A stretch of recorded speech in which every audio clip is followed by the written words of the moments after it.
So first of all, I would like to thank Ahliya University and the partners to have such a meaningful discussion and opening a platform where we could talk about that what is the thing that we have to do next as the educators, as the most important people in the entire conversation, because we build the foundations. Thank you to all the earlier speakers because they set the ground for the discussion which I'm going to do now. Yes, education sets the foundation, but we want the leaders. So let's talk about women leadership in sustainability. So I'm Dr. Ifat and I'm from Alain University. I'm the Deputy Dean of the College of Business and Assistant Professor of HRM and Organizational Behavior. What women leadership has to do with me? Last year, we launched a platform, a Women Leadership Forum in the College of Business at Alain University, with the purpose of developing the leadership skills among our female students and helping them to get connected to the industry mentors so that they can start helping them to develop into certain leadership skills. So that was the initiative that we started last year.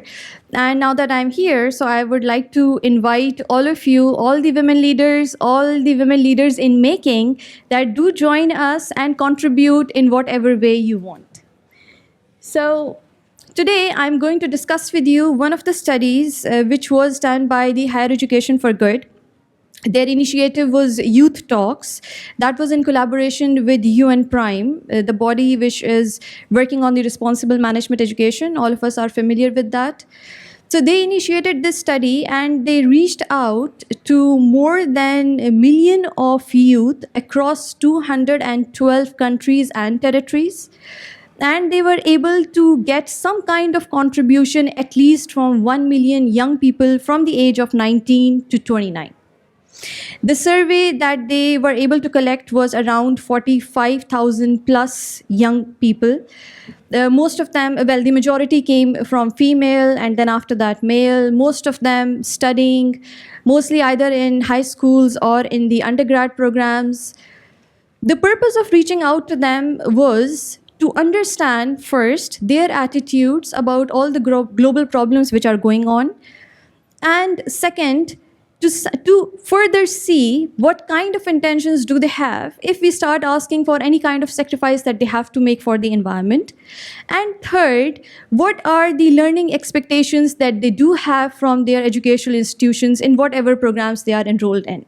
Well, there were a lot of questions. I won't be able to go through a lot, but I will discuss with you what are the two certain aspects that I found that yes, that is something which can contribute, which can help us to achieve a certain sustainability goals that all of us are looking forward to in Industry 5.0. So the two constructs which I picked, because they formed an international consortium of 10 international researchers, I was part of them, so that we could make a sense out of the data which has been collected. So one thing that I noticed is that when we look at the empathy, and we look at the altruistic intent. What is the sacrifice that you are willing to make? Empathy, how much do you understand the problems and the issues of the other people? When you look at that, male and female, these genders were behaving in different ways.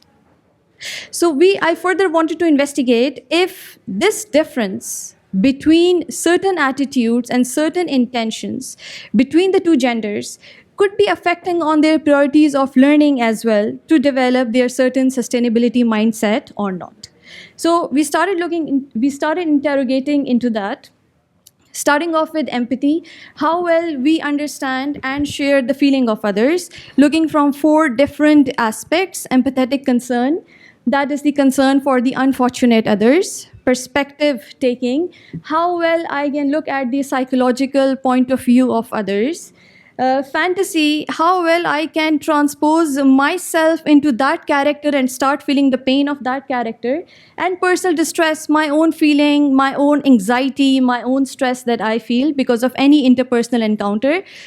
So when we looked at that and we tried to identify the difference between male and female young participants, female participants, they were off the charts when it comes to empathy. They were feeling more empathetic concern. They had higher level of personal distress and also higher perspective taking when it came to male counterparts. Now, the second question, when it was asked from them, that in the given situation, if you are asked to sacrifice anything for the betterment of the world, what you would be willing to do. So at the MENA level, we see that the highest percentage came on lifestyle, that yes, we are willing to give on the lifestyle activities. We are willing to give the personal resources, personal ambitions, and so on. But when we identified the difference between male and female in terms of that, against the difference existed. So women, they were more oriented towards sacrificing their personal lifestyles and their family and loved ones, compared to male, who were more oriented towards giving up on personal ambitions and personal resources. Now, the third thing which was asked from them is that what are the learning priorities that you have from your institutions? So from MENA, the top priority that they were looking for were personal values and virtues. This is what they want to learn from the universities. And then interpersonal and teamwork skills and practical skills. Within that also, male and female had different preferences.